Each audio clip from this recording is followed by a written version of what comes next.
اور اب بات کریں گے بلوچستان کی حالیہ صورتحال کے بلوچستان میں دہشت گرد حملوں کے بعد سیکیورٹی فورسز کا مؤثر جوابی کارروائی میں 12 دہشت گردوں کے خاتمے تک سیکیورٹی آپریشن جاری رہے گا۔ بلوچستان کے مختلف علاقوں میں دہشت گردی کے واقعات، موسیٰ خیل، راڑہ شم میں 23 مسافروں کو گاڑیوں سے اتار کر قتل کیا گیا۔ قلات دہشت گردوں سے جھڑپ میں 4 لیویز اہلکار اور پولیس سب انسپیکٹر جاں بحق ہوا۔ اس پر بات کریں گے ماہر امور قومی سلامتی سید محمد علی صاحب اس وقت ہمارے ساتھ موجود ہیں۔ بہت شکریہ سر آپ کے وقت کا۔ بلوچستان میں ہونے والے پیدر پہ واقعات کو کیسے دیکھتے ہیں آپ؟ دیکھیے، اس کے جو چند اہم ترین پہلو ہیں وہ میں آپ کے سامنے رکھتا ہوں۔ پہلی بات تو یہ ہے کہ جو کل سے اس طرح کے واقعات تھے اس میں تقریباً 12 کے قریب جو دہشت گرد ہیں ان کو ہمارے پاکستان فوج اور لا انفورسمنٹ ایجنسیز نے کامیابی سے واصل جہنم کر دیا ہے۔ دوسری بات یہ ہے کہ اس سے یہ بات ثابت ہوتی ہے کہ جس طرح کے یہ ٹارگٹس کو ہٹ کرنے کی کوشش کر رہے ہیں وہ معصوم سویلینز ہیں، وہ کوئی فوجی اہلکار نہیں ہیں، جس سے یہ بات ثابت ہوتی ہے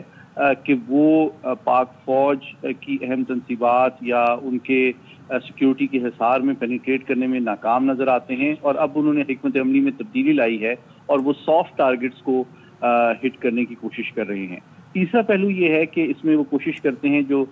بلوچستان سے باہر آئے ہوئے لوگ ہیں ان کو ٹارگٹ کریں تاکہ ان کو ڈسکریج کیا جا سکے کہ وہ بلوچستان میں تجارت کریں، انویسٹمنٹ لائیں اور وہاں پہ اپنا کام کر سکیں۔ تو جس سے یہ بات ثابت ہوتی ہے کہ ان کا مقصد جو ہے بلوچستان کی کوئی ترقی، خوشحالی، آزادی اور حقوق کے حصول کا نہیں ہے، بلکہ وہ دراصل بلوچستان کے معاشی اور سماجی مسائل میں مزید اضافہ چاہتے ہیں۔ وہ نہیں چاہتے کہ لوگ یہاں پہ اپنی سروسز اور گڈز لے کے آئیں، یہاں پہ انویسٹمنٹ کریں اور بلوچستان میں اصل میں ترقی اور خوشحالی کا سفر طے ہو سکے۔ تو ایک اور پہلو جو اس کا بہت تشویشناک ہے وہ یہ ہے کہ اس بڑے پیمانے پہ جو دہشت گردی کی کارروائی کی کوشش کی گئی ہے، اس سے پہلے یوں لگتا ہے کہ مارنگ بلوچ اور دیگر جو یکجہتی کونسل کے لوگ تھے انہوں نے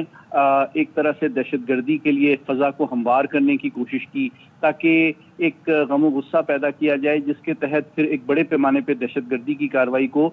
جسٹیفائی کیا جا سکے۔ تو میں سمجھتا ہوں کہ یہ جو تینوں پہلو ہیں یہ بہت تشویشناک ہیں اور عوام کے سامنے لانا ضروری ہے کہ ایک جانب جو بلوچی یکجہتی کونسل کے لوگ ہیں وہ دہشت گردوں کے ان حرکات اور حملوں کو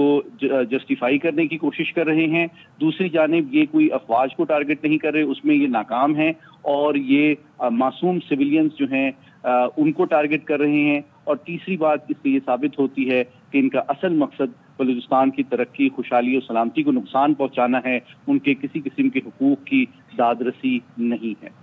اچھا، یہ بھی بتائیے گا ایسے ناصر جو دہشت گردی کے واقعات میں ملوث ہیں وہ نہیں چاہتے کہ بلوچستان ترقی کریں، اور خاص طور پہ جو پڑوسی ممالک میں جو ان کے ہینڈلرز بیٹھے ہیں وہ بھی نہیں چاہتے کہ بلوچستان ترقی کریں، یہاں کے عوام ترقی کریں؟ جی بالکل، اس میں کوئی شک نہیں ہے کہ جو ہمارا مشرقی ہمسایہ ہے اس کی بھرپور انداز میں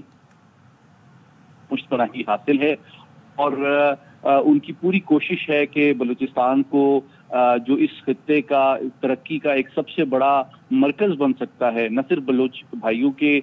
ترقی و خوشحالی کے لیے بلکہ اس پورے خطے کی ترقی و خوشحالی کے لیے، تو اس لیے اسی کو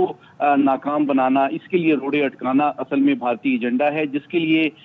یہ دہشت گرد تنظیمیں استعمال ہو رہی ہیں، اور یہ بہت ضروری ہے کہ ہمارے معصوم جو بلوچ بھائی بہن ہیں وہ اس کی حقیقت کو جانیں